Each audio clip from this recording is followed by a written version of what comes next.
لكل جعلنا منكم شرعة ومنهاجا إن الحمد لله نحمده ونستعينه ونستغفره ونتوب إليه ونعوذ بالله من شرور أنفسنا ومن سيئات أعمالنا من يهده الله فلا مضل له ومن يضلل فلا هادي له وأشهد أن لا إله إلا الله وحده لا شريك له وأشهد أن محمدا عبد الله ورسوله صلوات الله وسلامه عليه وعلى آله وصحبه أجمعين أما بعد فإن أصدق الحديث كلام الله وخير الهدي هدي محمد صلى الله عليه وسلم وإن شر الأمور محدثاتها وكل محدثة بدعة وكل بدعة ضلالة وكل ضلالة في النار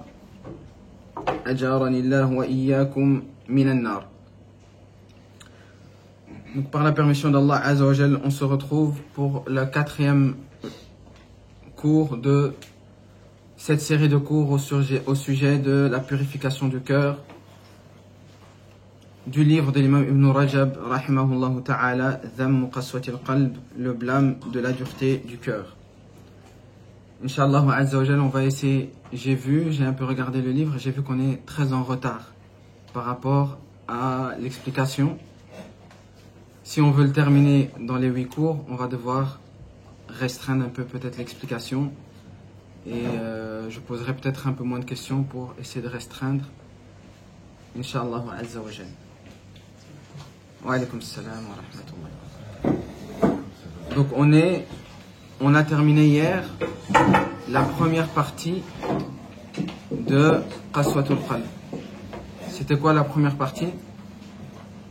Je pose plus de questions, donc je vais répondre moi-même. La première partie, c'était concernant le fait que dans notre religion, l'écrivain, le mu'allif, il a voulu nous montrer que dans notre religion, c'est pas bien, c'est réprimandable d'avoir un cœur qui est dur. Donc là, on va rentrer dans la deuxième grande catégorie du livre, qui est les causes qui font que le cœur il devient dur et qui devient malade et qui s'affaiblit.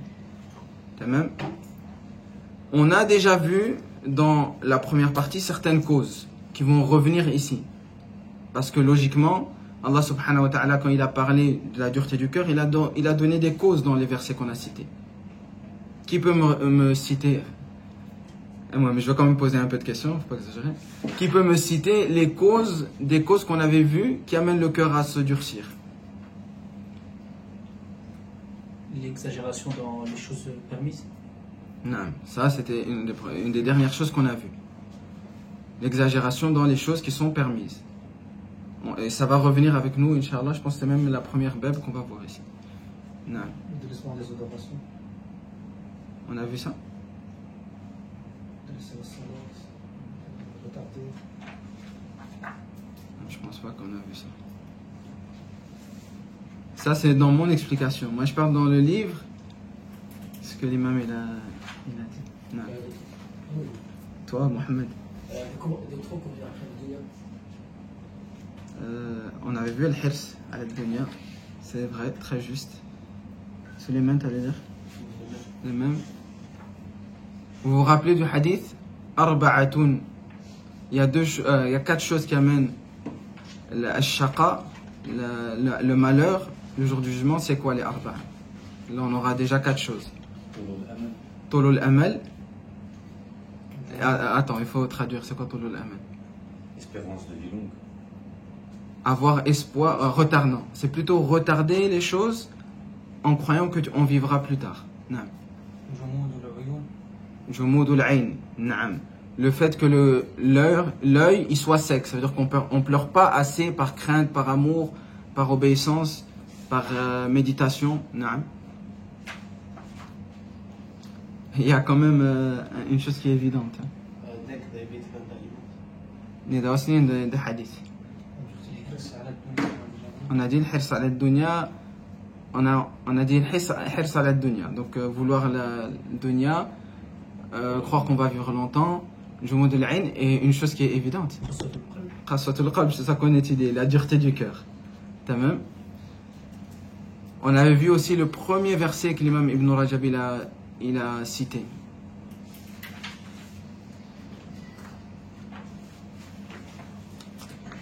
Vous pouvez regarder là. C'est pas le verset dans Surah Al-Maïda. Non, ça c'est moi qui ai cité.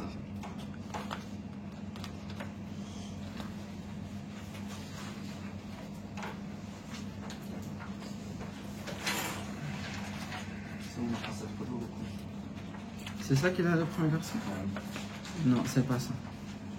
Ah, c'est moi, c'est le premier verset que moi j'ai cité après dans Surah Al-Maïda. C'était quoi moi le verset que j'avais cité? Non.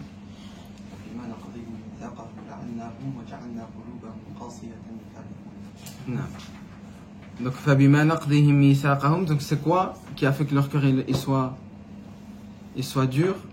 C'est qu'ils ont brisé un pacte avec Allah. Le fait de briser un pacte avec Allah, ça amène la dureté. Al-Muhim, on va pas, tout ça va revenir Inch'Allah dans l'asbab.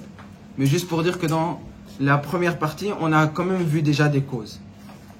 Tu peux lire le prochain bab. وأما أسباب القسوة فكثيرة منها كثرة الكلام بغير ذكر الله كما في حديث ابن عمر السابق. Non. Le hadith d'Ibn Omar al-Sabiq, c'est quoi qu'on avait vu?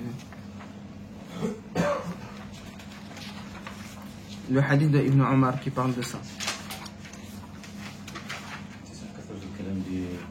لا تكثروا الكلام بغير ذكر الله فإن كثرة الكلام بغير ذكر الله قسوة للقلب وإن أبعد الناس من الله القلب القاسي. C'est ça le hadith qui était dit. Tu as le en français? Le hadith? Non. Non, si tu l'as pas devant toi, c'est pas grave. Donc, ne multipliez pas le fait de parler sans évoquer Allah. Parce que le fait de trop parler, ça amène la dureté du cœur. Et les serviteurs d'Allah qui sont les plus éloignés d'Allah, c'est ceux qui ont un cœur dur. Taïb. Donc c'est le hadith qu'il a utilisé comme preuve pour dire qu'il ne faut pas trop parler. Tamam. Et on avait vu que parler, c'est la règle que tu as dit, c'est quelque chose qui est permis. Ça veut dire que tout ce qui est permis, mais on fait ça dans l'exagération, on exagère dans le permis, ça amène également à la dureté du cœur. Taïb.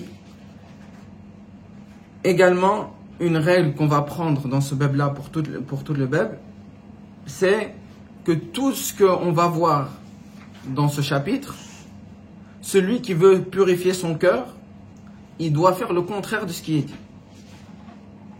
Donc ici on voit kathratul kalam bi ghayri dhikrillah. Ça veut dire ça amène le cœur de durcir. Donc si tu veux que ton cœur il se purifie, tu dois faire quoi? Naam, tu dois beaucoup parler en mentionnant Allah, son prophète et la religion d'Allah en général. طيب. Donc kathratul kalam bi ghayri dhikrillah qaswatun lil qalb wa kathratul kalam bi dhikrillah hayatun lil qalb. C'est ce qu'on comprend de ce premier sabab, de cette première cause qui amène le cœur à se durcir. Barakallahu fik. Tamam. Comment on voit ça? Que un hadith qui nous montre que justement le fait de beaucoup se rappeler d'Allah et parler sur la religion d'Allah, ça amène le cœur à ce qui a dit durcir, à se purifier. C'est un hadith que je cherche.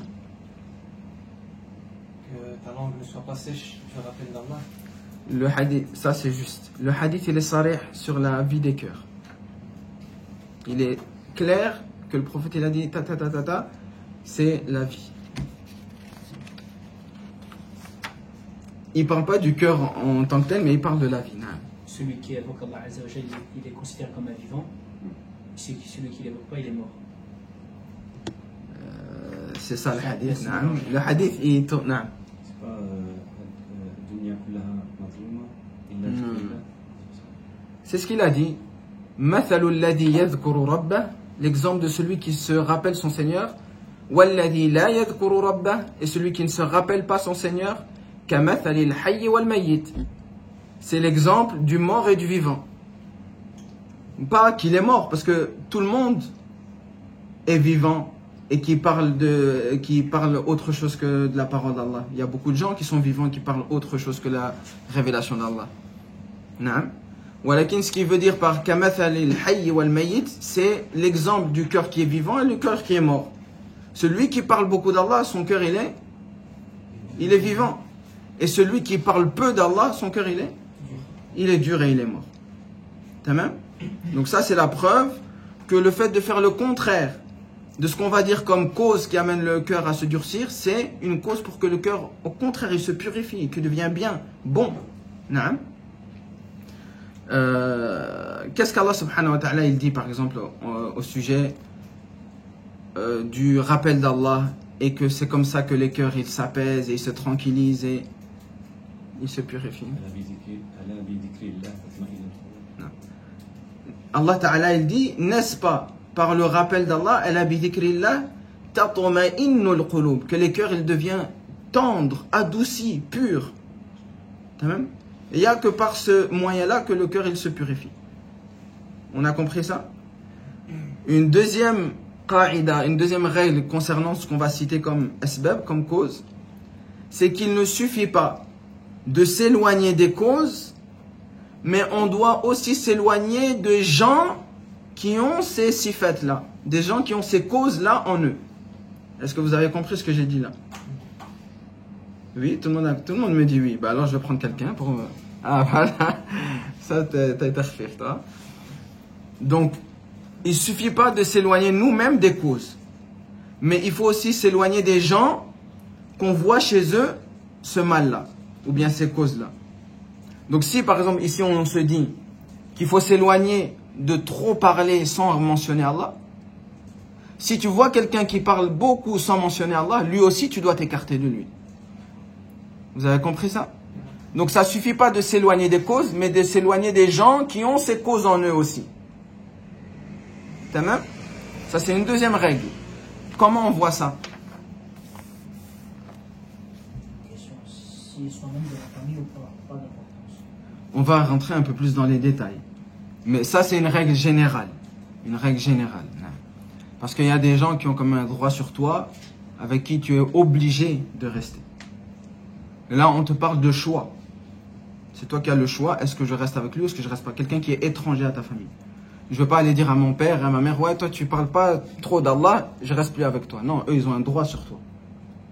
Donc toi tu dois rester bon avec eux, tu dois être présent avec eux. Là non, ça c'est ta mère, ton père, ils ont un droit sur toi, ils ont un haq sur toi. Mais des gens que toi tu choisis, comme les amis, comme les gens qui sont à l'extérieur, là tu peux choisir. Taïb. Al-Muhim. C'est quoi la preuve? Non, c'est une ayah. Mais le hadith, tu peux dire en série. Que la bonne compagnie et la mauvaise compagnie, elle est semblable à un parfumier et un maçon. Un forgeron. Ah, mais ouais, la suite. Mais c'est pas ça que je cherche. Mais c'est un verset. Wallah, c'est lui qui a dit en premier. C'est dans Surat al-Kahf. C'est dans Surat al-Kahf, ça t'as raison.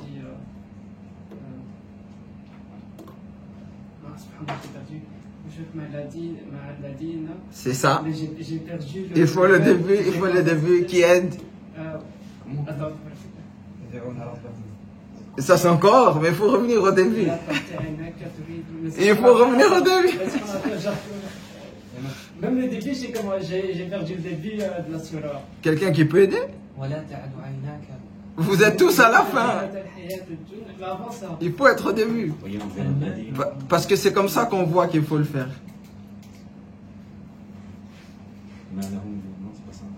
Non. Qarib. C'est quoi c'est ça la fin. Le début, c'est quoi le début de Surat al-Kahf? Parce que là, à cause du stress, j'ai perdu, je crois. Alors, vous allez dire non. Comment? C'est au milieu, non? C'est ouais, mais je voulais tout commencer. Ah, c'était avec un wa. J'avais vu ton wa, mais il n'est pas bien sorti. Et je vois des gens, ils sont en train de faire surat al-kahf dans leur tête. Non, ça commence avec wa. Non. Wa et puis un sad.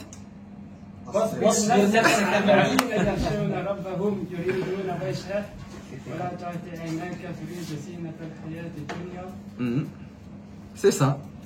Donc la première chose, on revient au verset, alhamdoulilah, quelqu'un l'a trouvé. Wasbir nafsak. Fais preuve de patience. Oblige ton âme à rester. Wasbir nafsaka ma'aman. Alladhina yad'una rabbahum bil ghadati wal ashi yuriduna wajha. Oblige ton âme, fais preuve de patience en restant avec les gens qui invoquent leur Seigneur matin et soir et qui veulent l'agrément d'Allah subhanahu wa ta'ala. Ça montre qu'il faut rester collé, al-luzum, rester collé avec les gens qui recherchent l'agrément d'Allah subhanahu wa ta'ala. Oui. La suite, c'est ce qu'on a dit. وَلَا تُطِعْ مَنْ أَغْفَلْنَا قَلْبَهُ عَنْ ذِكْرِنَا. Et n'obéis pas, ne suis pas celui dont on a rendu le cœur inattentif. Il ne réfléchit plus quand c'est le rappel d'Allah. Donc on avait dit qu'on doit s'écarter du fait de parler beaucoup et que ça mène la personne à avoir un cœur dur. Mais également les gens qui ont eu le cœur dur à cause de leur désobéissance. Allah Ta'ala nous dit qu'il faut aussi s'écarter d'eux. Donc c'est la preuve qu'il ne faut pas seulement s'écarter des asbab, mais même des gens qui ont ces asbab en eux, ces causes en eux.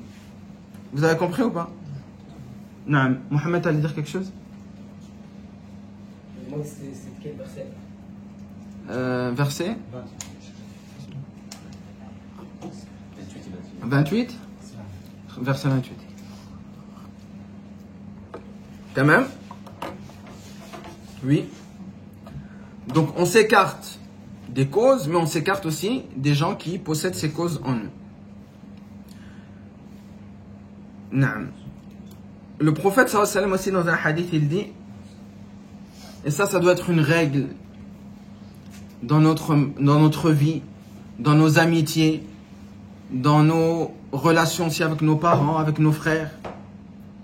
Le prophète sallallahu alayhi wa sallam il a dit, il n'y a pas une majlis, une assemblée, la yadhkuruna Allah fi, dans laquelle il ne mentionne pas Allah, que ce soit le rappel d'Allah, la religion d'Allah, la science, la religion d'Allah en général, la révélation, illa qamu wa kana lahum hasratan ay tiratan yawm al-qiyamah, sans qu'ils se lèvent de cette assemblée et que le jour du jugement ils voient et ils se rappellent de cette assemblée-là et que ce soit un regret pour eux.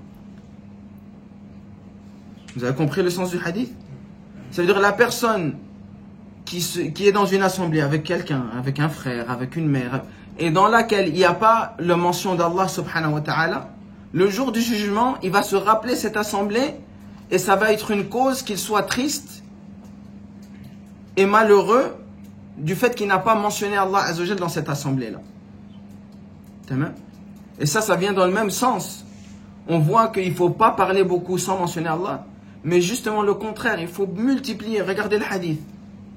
Une assemblée, majlis wahid, une seule assemblée, ça pourra être une cause de détresse, de tristesse le jour du jugement. Si on n'a pas mentionné Allah dans cette assemblée-là. Et on va voir encore des autres choses qui font, et qu'on voit beaucoup chez nous. Des assemblées où on parle des autres, on rigole de la tête de l'autre, on rigole de la voix de l'autre, on rigole de plein de choses. Là, juste, le hadith, il nous parle qu'on n'a pas mentionné Allah. Il ne nous a pas dit qu'on a fait des médisances et qu'on a fait des péchés. Ça va être encore pire. Là, on dit juste que c'est une assemblée où il y avait des paroles permises, halal, mais dans laquelle on n'a pas mentionné Allah. Et malgré ça, qu'on a dit juste des paroles permises, ça va être une cause peut-être de regret le jour du jugement. Encore un autre hadith du prophète sallallahu alayhi wa sallam où il dit la yastaqimu imana abdin la foi d'un serviteur, elle ne sera pas droite, bien, bonne, correcte, حتى يستقيم لسانه أو قلبه عفوا, jusqu'à ce que son cœur il soit droit et correct. Donc la personne qui va avoir une foi droite, correcte, bonne, un goût à la foi, il faut que son cœur il soit quoi? Droit, correct, sain, pour qu'il puisse goûter à la foi. Ça c'est le premier chapitre du hadith. Après elle dit ولا يستقيم قلب عبد أو قلب عبد, et le cœur du serviteur il ne sera jamais droit حتى يستقيم لسانه. Le cœur du serviteur il sera droit que si sa langue elle est droite, elle est correcte, elle est saine, elle est bonne, elle est pure. Donc avec ce qui sort de nos bouches, on sait voir ce qu'il y a véritablement à l'intérieur de nos cœurs. Parce que la bouche, comme Ibn al-Qayyim, et je vais citer Inch'Allah sa parole tout de suite Inch'Allah, la bouche c'est la loupe ou bien la cuillère avec laquelle on prend ce qu'il y a dans le cœur et on la sort. Donc si quelqu'un il est grossier, il ment beaucoup, il médit sur les gens, tout ça c'est un reflet du cœur qui est malade. Même si lui il s'en rend pas compte, peut-être il prie à la mosquée, peut-être il croit être sincère, peut-être il croit que son cœur il est pur, mais juste avec sa manière de parler, tu sais voir est-ce que c'est quelqu'un qui est proche d'Allah, qui craint Allah, ou bien c'est quelqu'un qui fait pas attention à ce qu'il dit. On a des exemples. On connaît tous Amil Arbi ici. Hafidahullah Azza wa Jal. Regardez combien de fois il tourne sa langue avant de donner un jugement, avant de parler. Il va examiner la situation de A à Z, Y, avant de dire quelque chose. Et ça montre une crainte énorme du cœur, avant même la langue. Parce que s'il craint pas si son cœur il n'était pas, c'est comme ça qu'on pense de lui. Wallahu hasibuhu. Si son cœur il était rempli de mal et il aurait dit les paroles, il n'aurait pas fait retourner sa langue plusieurs fois. C'est vrai ou pas? Donc ça c'est une cause pour voir est-ce que le cœur il est en état de veille, c'est-à-dire qu'il est réveillé, ou bien le cœur il est en train de mourir. Au plus on a de facilité à dire ça très rapidement, au plus on sait que dans le cœur il y a l'ajala, la précipitation. Et c'est juste ta langue qui transparaît ce qu'il y a dans ton cœur. Non, mais je vais dire le truc d'Ibn al-Qayyim, sinon, excusez-moi. J'ai vu que ça fait déjà 20 minutes. Donc, Ibn al-Qayyim, rahimahullah ta'ala, il dit وَإِذَا أَرَدْتَ أَن تَسْتَدِلَّ عَلَى مَا فِي الْقَلْبِ. إِذَا أَرَدْتَ, si tu veux, أَن تَسْتَدِلَّ عَلَى مَا فِي الْقَلْبِ. Savoir ce qu'il y a dans le cœur d'une personne. فَاسْتَدِلَّ عَلَيْهِ بِحَرَكَةِ اللِّسَانِ. Si tu veux savoir ce qu'il y a dans le cœur d'une personne, regarde ce que le mouvement de sa bouche il dit, ce qu'il prononce. C'est ce qu'on a dit ici. فَإِنَّهُ يُطْلِعُكَ عَلَى مَا فِي الْقَلْبِ. Parce que ça va te dévoiler ce qu'il y a véritablement dans son cœur.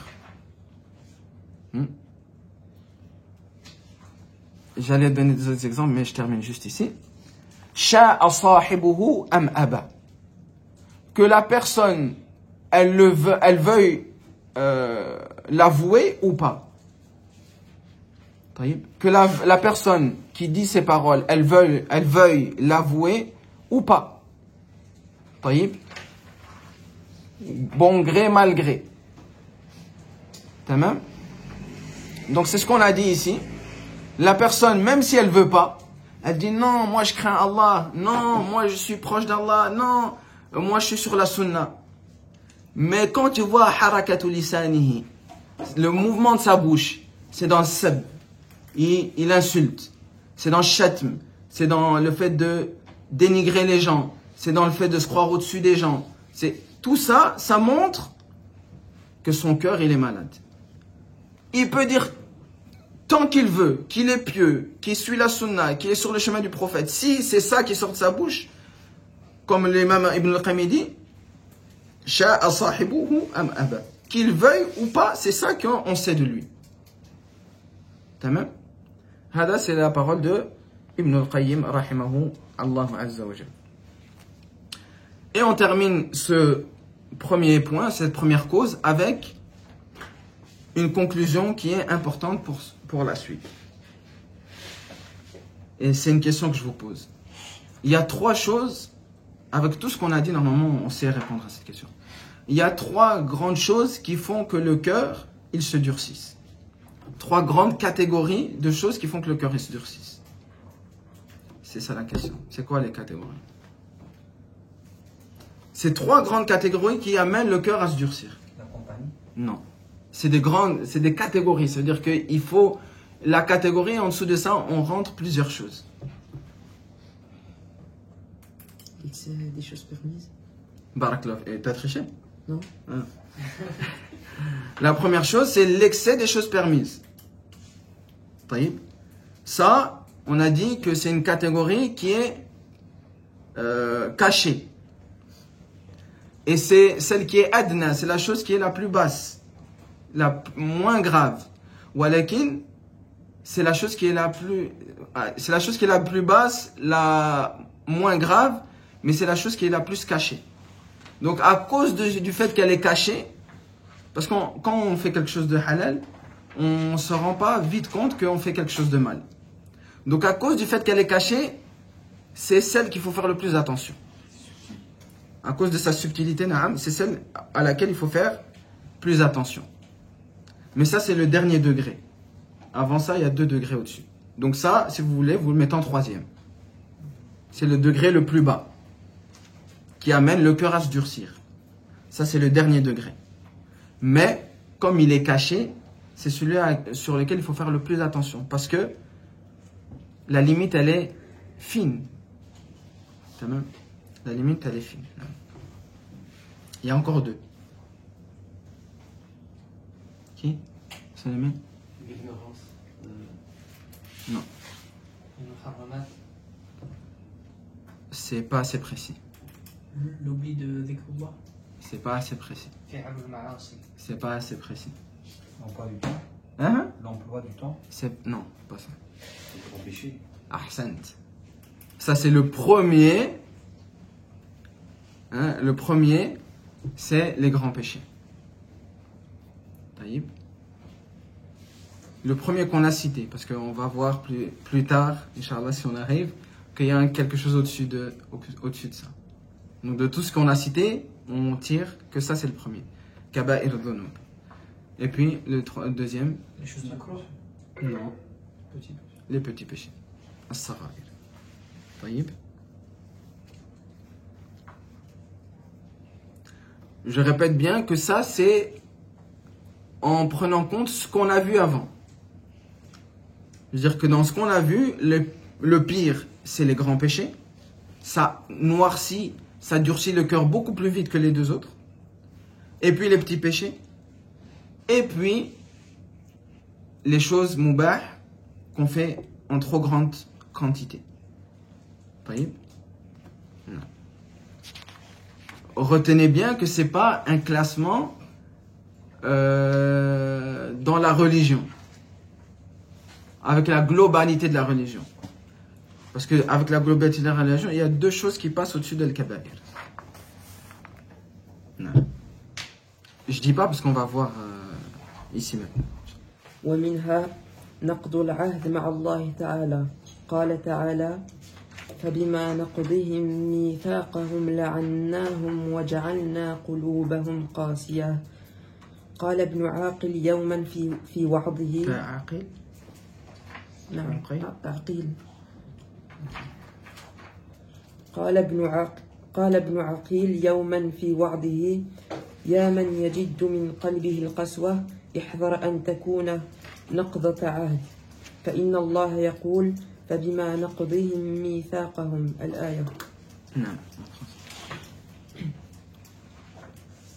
et parmi elles, rompre un engagement envers Allah, subhanahu wa ta'ala. Allah dit, alors pour avoir rompu leur engagement, nous les avons maudits et nous avons rendu leur cœur dur. Et Ibn Aqil a dit un jour dans une exhortation, ô toi qui ressens de la dureté dans ton cœur, prends garde de ne pas avoir rompu un engagement, car Allah dit pour avoir rompu leur engagement. Non. Donc ça, ce verset-là, on l'avait déjà vu. Et cette cause-là, on l'avait déjà vu ou pas? Oui. Taïb. Mais on a vu que un type de pacte qu'on a avec Allah, qui était la prière. Il y a deux uquba, comment on appelle ça? Deux châtiments, barakallahu fikum, qui sont cités pour celui qui rompt son pacte avec Allah. C'est quoi les deux châtiments? La'annahum, na'am.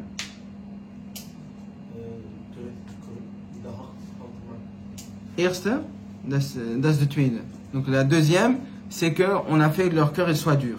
Le premier, qu'ils ont reçu la malédiction d'Allah Azza wa Jal. Donc là, on est dans deux menaces et deux grandes menaces. Donc il faut faire attention. La première, c'est qu'on a la malédiction d'Allah subhanahu wa ta'ala. Et la deuxième, c'est que ça conduit à la malédiction et ça conduit à la dureté du cœur. Tamam.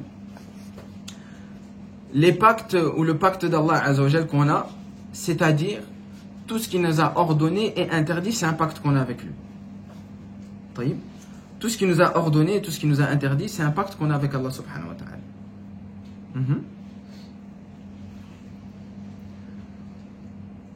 Le pacte avec Allah subhanahu wa ta'ala, on va le diviser en 5 catégories. Et après, on va donner l'aya qui vient nous prouver ces 5 catégories-là.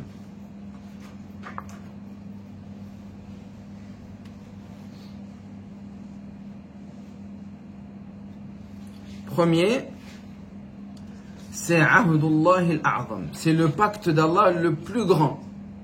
Le plus grand pacte qu'on a avec Allah subhanahu wa ta'ala. C'est coupé? Il n'y a pas de son.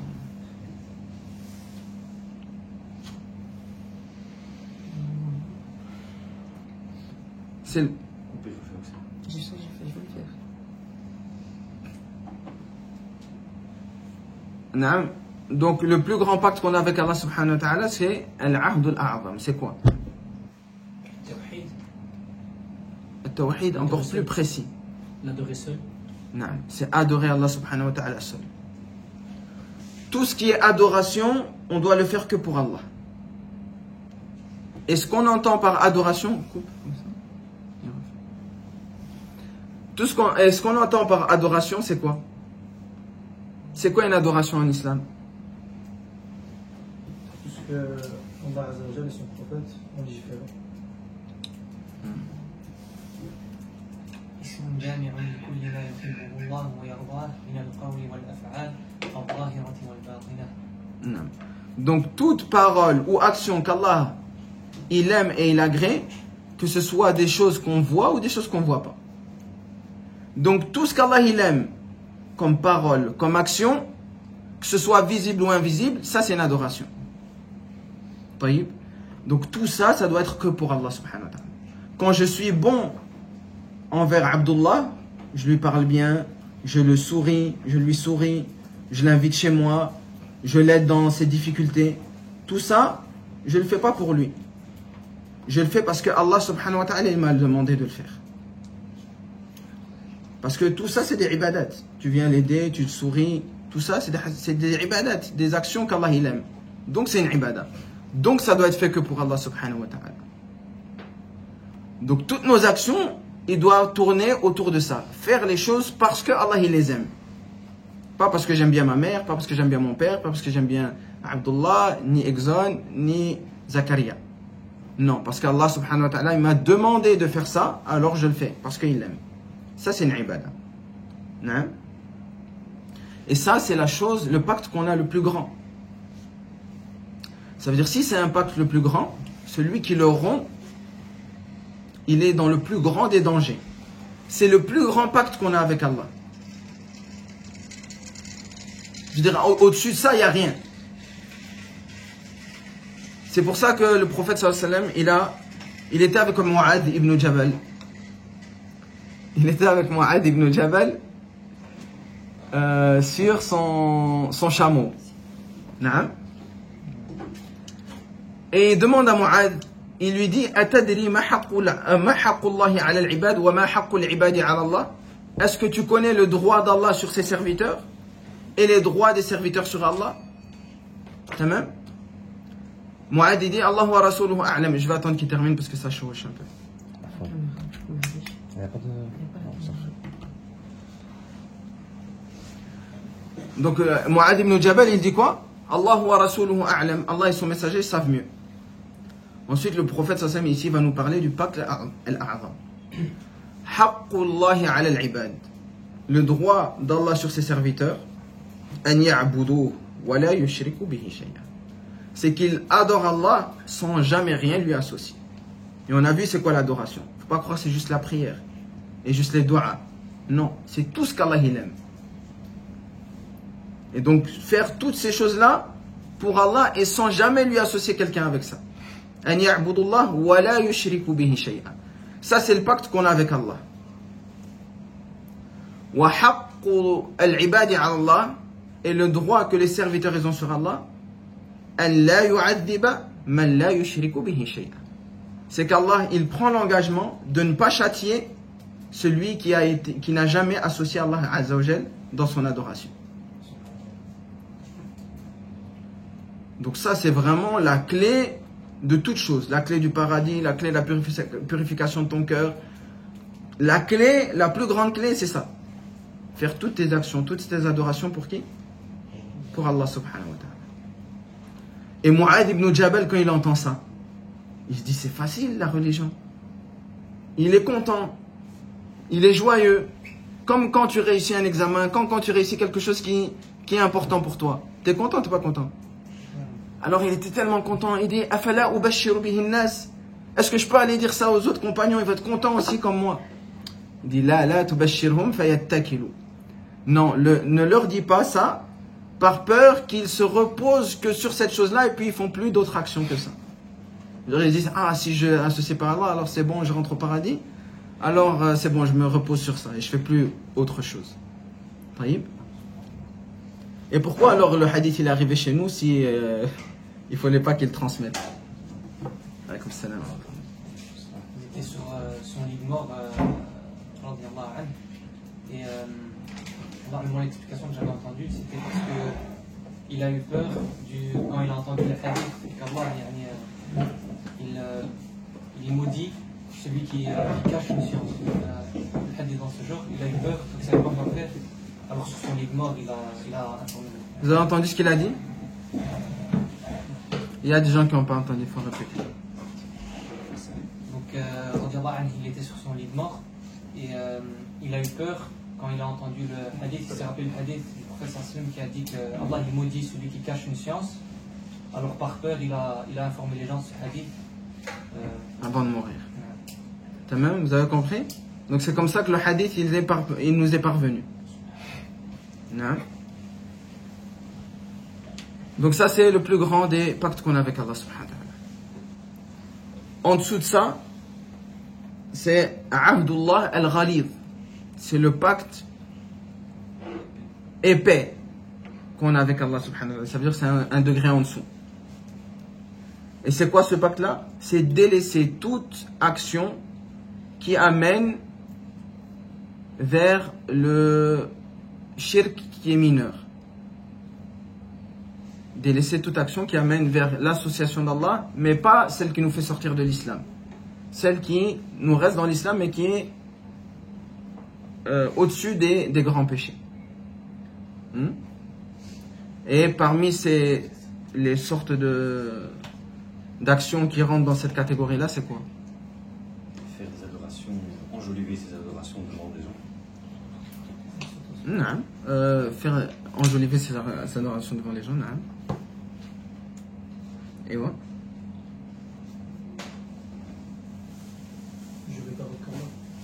Je ne par autre qu'Allah Azza wa Jal. Le bid'a. Aussi là, non?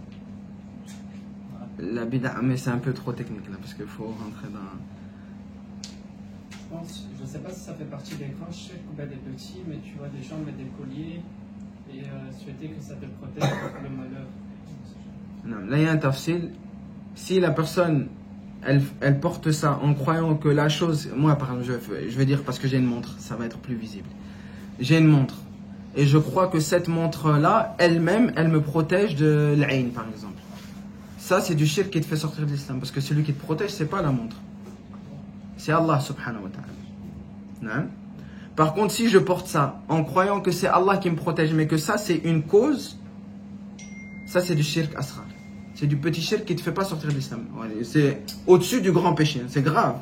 Voilà, ça ne te fait pas sortir de l'islam. Parce que tu as toujours rattaché que c'est Allah subhanahu wa ta'ala qui te protège. C'est juste que tu as pris une cause qui n'existe pas. Donc comme tu as pris une cause qui n'existe pas, ça peut t'amener plus tard vers... Si par exemple je porte ça et puis je vois j'ai évité un accident. Je peux commencer à me rattacher. Au début, je pensais que c'est Allah qui me protège. Mais au final, je peux commencer à dire, ce truc-là, ça me protège.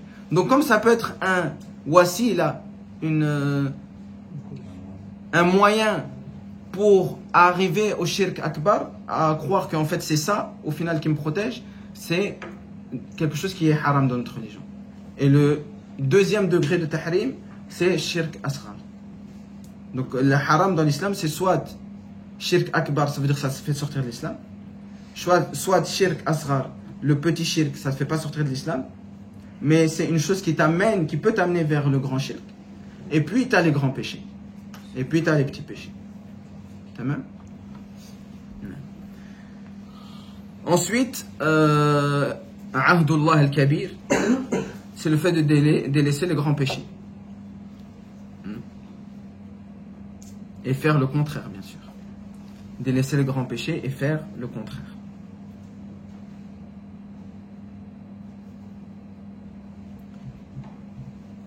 Le quatrième, Ahdullah al-Mutawassit, c'est le pacte d'Allah, le moyen, on va appeler ça comme ça.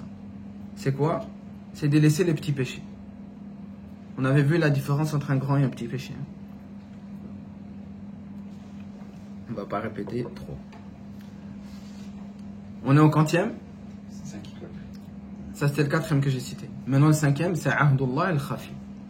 C'est le pacte d'Allah qui est caché. C'est quoi? C'est délaisser le fait de multiplier les mubahat, les choses permises, et faire le contraire. Ça veut dire multiplier les choses qui sont mutawassit, ou bien faire les choses plutôt bitawassut, faire les choses modérément, ni exagérer, ni faire trop peu. Pourquoi on appelait ça Ahdullah al-Khafi? Le pacte d'Allah qui est caché. Parce qu'il est subtil. On l'a dit plusieurs fois. La ayah qui va nous rassembler ces 5 pactes qu'on a avec Allah subhanahu wa ta'ala, c'est dans Surat Al-Baqarah. Le verset 83 et 84. Tu connais? Comment ça, non? Tu connais, hein? وإذ أخذنا من بني إسرائيل وإن أخذنا ميثاق بني إسرائيل. C'est qui a parlé? C'est toi, Zakaria. Donc Allah subhanahu wa ta'ala dit وإذ أخذنا ميثاق بني إسرائيل. On parle ici du pacte. Et on a pris un pacte avec les enfants d'Israël. Les pactes qu'Allah va nous citer va rassembler ces 5 choses-là. C'est quoi la première chose? Hein? Ouais, il faut me dire les versets. La ta'buduna illa Allah. Vous n'adorez que Allah. C'est quel pacte ça? Dans les 5. C'est... Je fais avec des numéros. 1, 2, 3, 4, 5. Le 1, c'est Ahdullah al-A'zam, le plus grand pacte. le deuxième Ahdullah al-Ghalid, le troisième Ahdullah al-Kabir, le quatrième Ahdullah al-Mutawassit et le cinquième Ahdullah al-Khafi. En français, le pacte, le plus grand pacte, le pacte épais, le pacte grand, le pacte du juste milieu et le pacte khafi, subtil, caché. Donc ici, la ta'buduna illallah, vous n'adorez que Allah. C'est quoi? C'est le premier. On est tous d'accord. Après, il cite beaucoup, on passe jusqu'à on arrive aux deuxième chose, parce que c'est beaucoup. Wabil walidayni ihsan. C'est quoi? Être bienfaisant envers ses parents.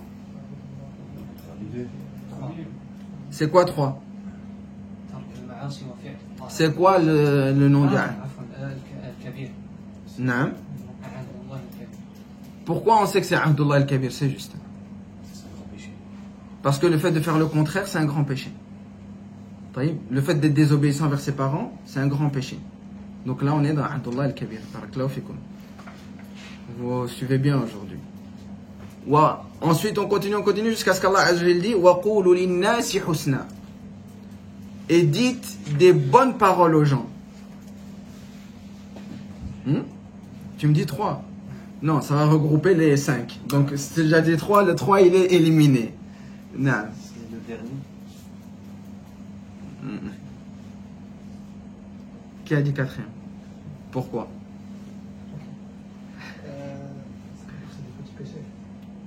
Qu'est-ce qu'il veut dire des bonnes paroles aux gens? C'est des petits péchés. Non. Donc, Ghaliban, en règle générale, parce que ça peut faire partie des grands péchés, mais en règle générale, le fait d'avoir des paroles qui ne sont pas husnan, les meilleures paroles, ça peut faire partie des petits péchés. Ou bien ça fait partie des petits péchés, Ghaliban. Parce que certaines fois, ça peut être un grand péché. Taïb. Mais Ghaliban, c'est un petit péché. Taïb. Ensuite, Allah subhanahu wa ta'ala, il continue, il dit wa aqimus salat.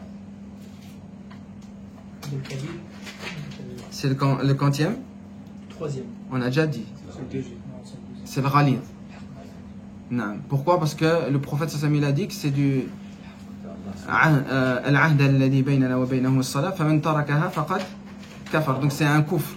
Et le kufr c'est au degré de soit as-sarair soit de kabair. Il y a une divergence sur laquelle ici on le dit que c'est au degré de sarair. Donc c'est le deuxième. Et ensuite à la fin, Allah subhanahu wa ta'ala dit أفتؤمنون ببعض الكتاب وتكفرون ببعض. Il reste que le khafi. Comment on peut comprendre? Est-ce que vous croyez à une partie du livre et vous délaissez une autre partie, que c'est l'ahd al-khafi?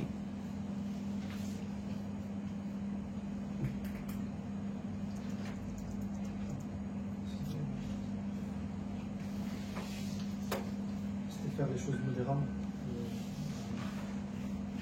C'est ce qu'on avait dit. L'ahd al-khafi, c'est fi'l bit-tawassut, faire les choses en modération. Ça veut dire ni il faut exagérer, ni il faut être négligent. Et comment on le fait? C'est en prenant la législation en son entièreté. Celui qui va prendre une partie de la législation, soit il va être trop dur, soit il va être trop laxiste. Mafhoum? Donc pour être dans le tawassut, il faut prendre la religion, pour être dans le juste milieu, il faut prendre la religion dans son entièreté. Et c'est comme ça qu'on sera dans le tawassut. Et on a dit que vous me suivez ou pas? Parce que je vois des têtes, on dirait, je parle un peu chinois là. Mais Allah Azza wa Jalla dit takfurun, mais croit. Non. Afatu'minuna bi ba'd al-kitab wa takfuruna bi ba'd. Takfurun, c'est délaisser si tu veux. Parce que les gens ils prennent une partie du livre et disent nous on fait ça, en oubliant qu'Allah Ta'ala il a dit une autre chose. Donc ils prennent ce qu'ils veulent en fait, piocher. Et quand tu pioches, soit tu vas être trop laxiste, soit tu vas être trop extrémiste. C'est comme ça que les gens ils s'égarent, en piochant ce qu'ils veulent. Mais celui qui prend la religion dans son entièreté, tous les textes, et qui regarde comment il faut les comprendre tous ensemble, à ce moment il sort avec une compréhension du juste milieu. Vous avez compris le alaqa? Comment? Et donc ça, c'est le verset 83-84, il rassemble ces 5 pacte qu'on a avec Allah subhanahu wa ta'ala. Le dernier, il est khafi même dans son explication. Donc les autres, ils sont un peu plus clairs. Mais le dernier, même dans son explication, il est khafi.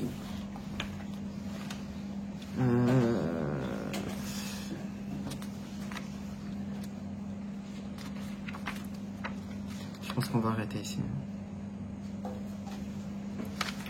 Je pense qu'on va arrêter ici, mais comme je vois qu'on n'avance pas, on va, Inch'Allah, rajouter des jours de cours, Inch'Allah. Mais vers la fin. Pourquoi? Parce qu'on ne sait jamais que j'avance un jour plus vite. Et Inch'Allah, on reviendra sur ça. Quand même. Ici, on a vu quoi? Un résumé avant de terminer. On a vu quoi comme cause? Que le cœur il soit dur. D'abord, on cite les causes. Faire trop cliché. C'était ça, on a vu? Je pense. T'es sûr, Mohamed? Hier, tu le vois.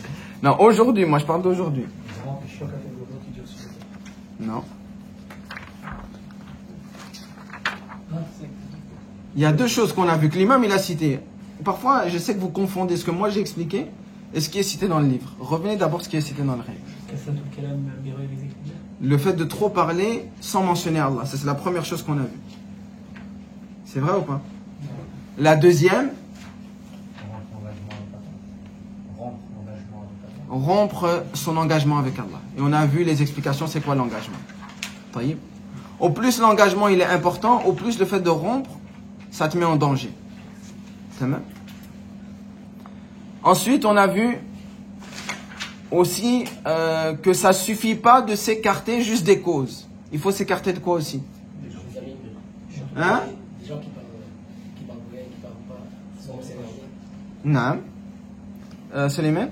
الناس دي تركيز مهمات Mhm. دي يعني كثير دي سلاح خاطر Non. Vous avez compris?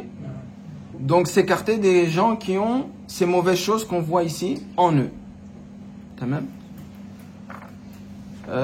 Il y avait encore quoi qu'on a dit pour résumer? Comment on peut faire pour purifier nos cœurs en sachant ce qui durcit nos cœurs? Juste en sachant ce qui durcit nos cœurs, on peut savoir ce qu'on peut faire pour purifier le cœur. Né. Si tu sais ce qui durcit le cœur, tu vas faire le contraire pour Non. pour la Donc si tu sais ce qui est mal, tu fais juste le contraire et Inch'Allah ton cœur il s'adoucira. تمام؟ لعل نكتفي بهذا.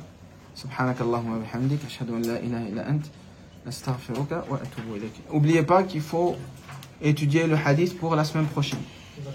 Ils ont mis ça dans le groupe. Et je vous rajoute un hadith. C'est le hadith de Mu'adh. Pourquoi je vous rajoute ces hadiths-là? Pour moi, parce que c'est les hadiths qui sont les plus importants. Ça parle de Ahdullah al-A'zam. Le plus grand pacte qu'on a avec Allah, c'est de l'adorer sans rien lui associer. Quand on fait nos adorations, on ne fait pas parce que Ahmed il est là, ni Zakaria, ni nos amis. On le fait parce qu'on veut plaire à Allah subhanahu wa ta'ala. Et je veux qu'on étudie ces hadiths, mais qu'on les fait rentrer dans notre cœur avant notre tête. Qu'on ait ces hadiths-là, qu'on les porte jour et nuit avec nous. C'est pour ça que je vous les fais étudier. Donc le hadith de Mu'adh et le hadith le Qudsi, Ana aghna ash-shuraka ya'ni shirk. C'est bon? Non.